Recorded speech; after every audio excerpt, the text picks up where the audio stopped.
복된 소식 아름다운 소리 AM 1590kHz 시카고 기독교 방송입니다.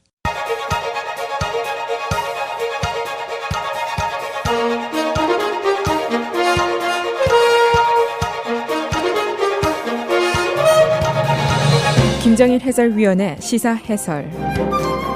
세상을 넓게 봅니다. 삶의 지평이 넓어집니다.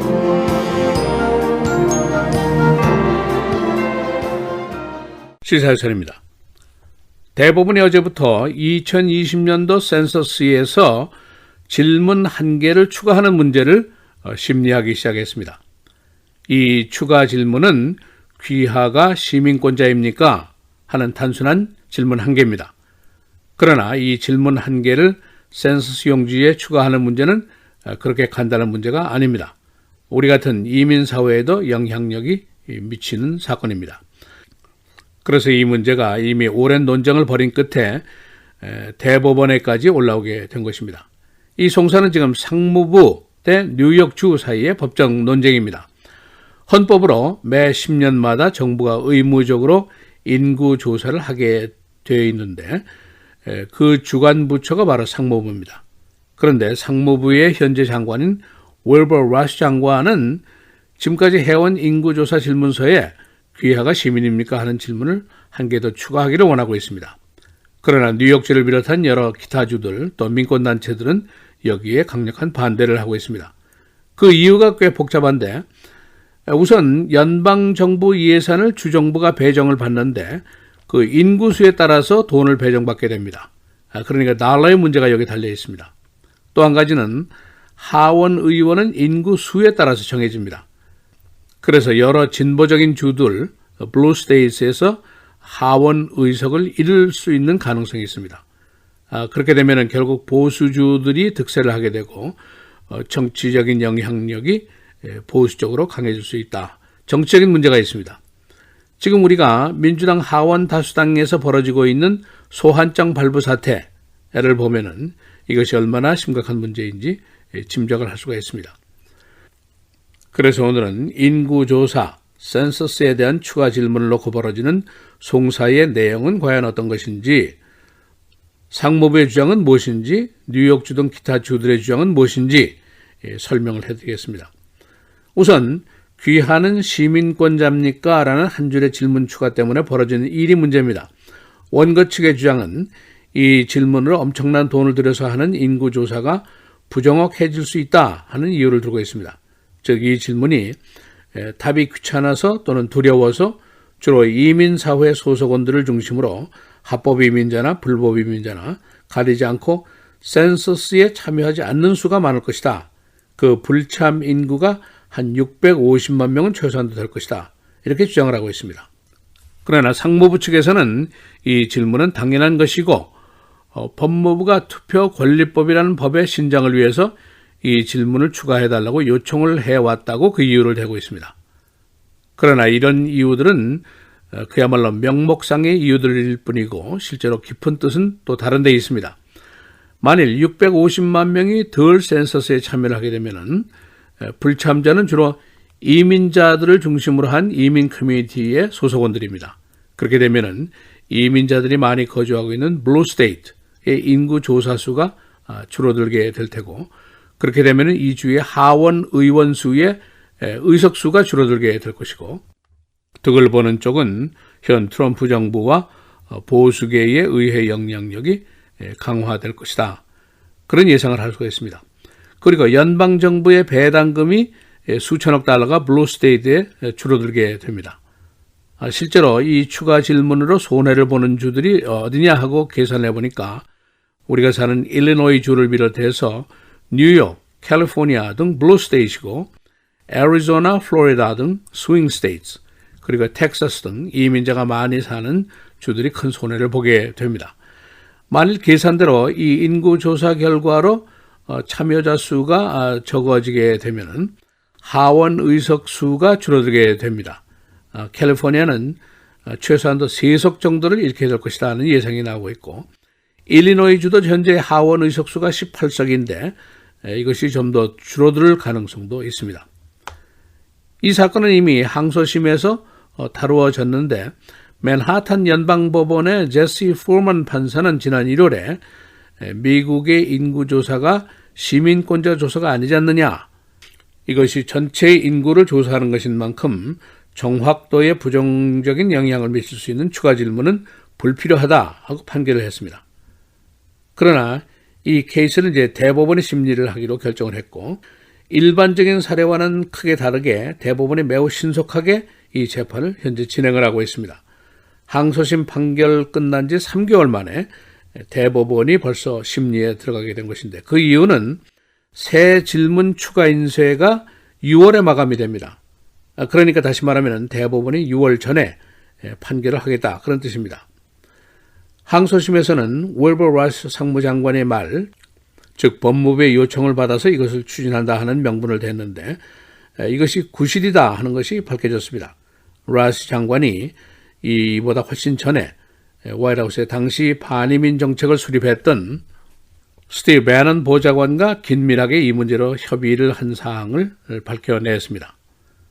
어제 첫 대법원 심리를 지켜본 언론들은 결국 대법원이 트럼프 정부의 뜻을 수용할 것으로 예상을 하고 있습니다. 대법원은 지금 정책인 이념으로 완전히 분리가 되어 있는데, 현재 9명의 대법원 판사 중에 5명, 과반수가 보수계 판사고, 트럼프 대통령이 들어서서 보수계 판사들을 성공적으로 대법원에 앉혔습니다. 어제 심리에서 보수계 판사인 존 로버트 주니어, 닐 고세치, 브렛 캐버너, 세뮤얼 알리토 판사 등은 의회가 행정부에게 위임한 사항에 대해서 우리가 간섭하는 것이 옳은 일인가, 이런 데 대해서 회의적인 반응을 보였습니다. 또 한 가지, 이미 과거에도 동일한 질문을 한 사례가 있었다는 점들을 지적을 하는 등 질문 추가에 긍정적인 모습을 보였습니다. 그러나 진복의 판사인 소로마야 판사 같은 사람은 센서스가 인구조사이지 시민권 조사가 아니지 않느냐 하는 반론을 제기했습니다. 실제로 1950년 이후에 이 질문은 센서스 조사에 등장한 적이 없었습니다. 이 민주주의라는 것, 대의 정치다 하는 것은 기본적인 개념입니다. 우리가 대표를 뽑아서 이들이 국정을 수행하게 됩니다. 하원 의원 1명, 대법원 판사 1명이 얼마나 국정의 흐름을 크게 바꿀 수 있는지 우리가 지금 여러 번 보았습니다. 이 대통령은 물론 말할 것도 없습니다. 예를 들어서 지금 멕시코 장벽 이슈도 마찬가지입니다. 트럼프 대통령이 장벽을 쌓기 위해서 국가 비상사태를 선언했는데, 과연 지금 이 상황이 비상사태냐 하는 문제를 놓고 법원이 판결을 하게 됩니다. 만일 법원이 비상사태 조치가 적법한 것이다 라고 판결하게 되면 수천억 달러가 여기에 쓰여지게 됩니다. 트럼프 대통령은 이번 송사가 하급 법원에서는 자신이 지겠지만은 결국 대법원에 가서는 자신이 승리할 것이다 라고 예상을 하고 있습니다. 나 자신의 정견이 무엇이든지 그것은 완전히 자유입니다. 중요한 것은 나의 정견이 모든 것을 잘 알고 내린 결정이냐, 이것이 중요합니다. 이슈의 내용이라든가 나의 이해 득실이라든가 찬 부를 모르고 투표자에 가는 일은 이제 그만할 때가 됐다고 생각이 됩니다. 시사해설 김정일입니다.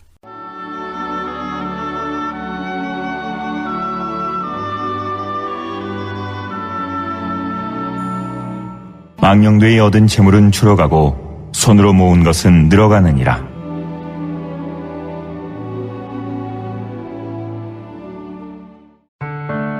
미디어를 통한 세계 선교를 꿈꾸는 KCBS. 이제는 라디오가 없어도 KCBS 시카고 기독교 방송을 실시간으로 청취할 수 있습니다. KCBS 시카고 기독교 방송에서는 쉽고 간편한 라디오 청취 서비스를 제공합니다.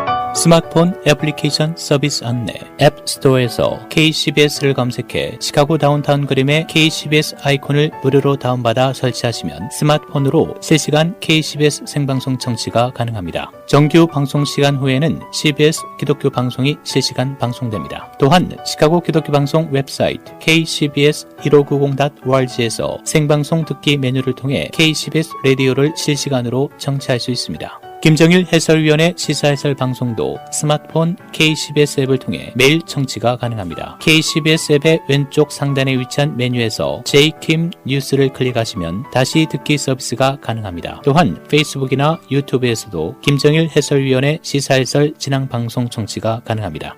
KCBS 실시간 청취 서비스에 관한 자세한 사항은 시카고 기독교 방송 전화 847-583-영원구원 583-영원구원번으로 문의하시기 바랍니다.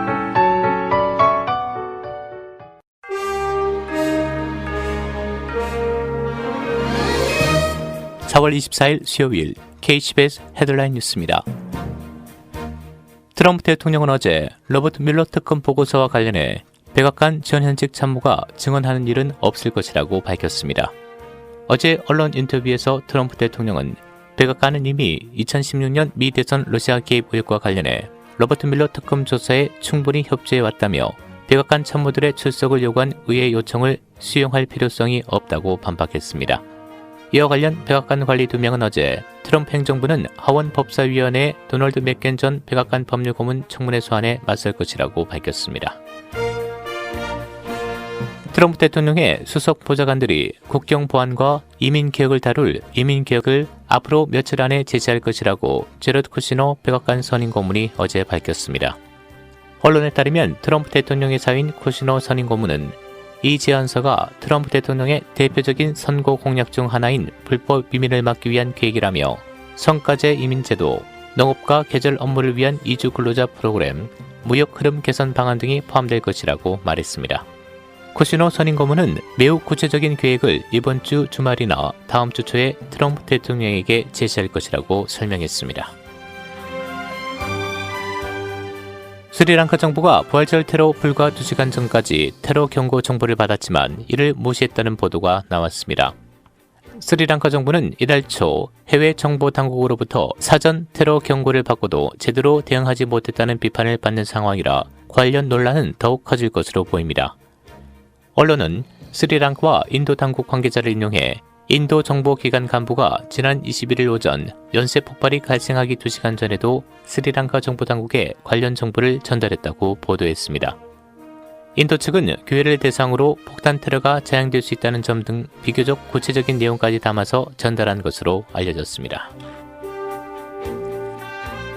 북한을 떠난 김정은 국무위원장이 북러 정상회담을 위해 러시아 블라디보스토크에 도착해 숙소에 머물고 있습니다. 푸틴 대통령과 김정은 국무위원장과의 정상회담은 내일 열릴 전망입니다. 북러 정상회담은 1대1 회담이 이루어진 뒤 확대 회담과 공식 연회가 열릴 예정이지만 공동 성명 발표 등은 없는 것으로 전해졌습니다. 조 바이든 전 부통령이 내일 2020년 미 대통령 선거 공식 출마를 선언하며 민주당 경선에 뛰어듭니다. 세 번째 대권 도전입니다. 언론은 어제 바이든 전 부통령 측 소식통을 인용해 그가 25일 동영상 발표를 통해 출사표를 던지고 모금 행사를 진행한다고 보도했습니다. 공식 선거운동은 29일 피츠버그에서 시작합니다.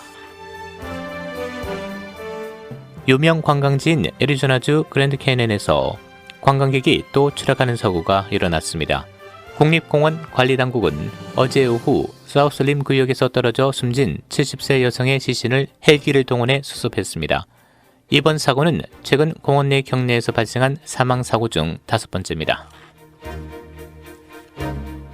크리스탈렉 어린이 실종 사건을 수사 중인 경찰은 집 내부 등에 대한 주변 수색을 계속하고 있습니다. 수사진은 집 뒷뜰의 잔디 일부가 훼손된 것을 발견하고 이에 대한 조사도 병행하고 있습니다. 실종된 5살 어린이의 부모는 지난 5년 동안 10번이나 경찰의 조사를 받은 기록이 있는데 경찰은 이 주택이 장기간 정전된 상태에서 오물 등이 쌓여 있는 것을 발견했었습니다. 위스콘신에 거주하는 24살 남자가 7억 6,800만 달러짜리 파워볼 당첨자였습니다. 웨스트 윌리스라는 작은 타운에 거주하는 매뉴얼 프랜시스는 당첨 직후 그의 직장을 그만두었습니다. 이 당첨금은 사상 세 번째로 높은 금액인데 그는 당첨금의 일부를 자선기관에 기부하겠다고 밝혔습니다. 49어스의 키커 라비 굴드가 시카고 베럴즈로 이적할 가능성을 보이고 있습니다. 전 베럴즈였던 그는 최근에 계약 연장을 하지 않고 베럴즈로 컴백하고 싶다는 의사를 비추었습니다. 베롤즈의 키커였던 코비 파키는 작년 시즌 플레이오프에서 실족해 팬들에게 실망을 안겼었습니다. 날씨입니다. 오늘은 대체로 흐리겠고 한때 맑은 지역이 있겠습니다. 낮 최고 62도, 밤 최저 46도. 내일 대체로 맑은 날씨 보이다 늦은 오후부터 흐려지면서 비가 내리겠습니다. 낮 최고 71도, 밤 최저 47도.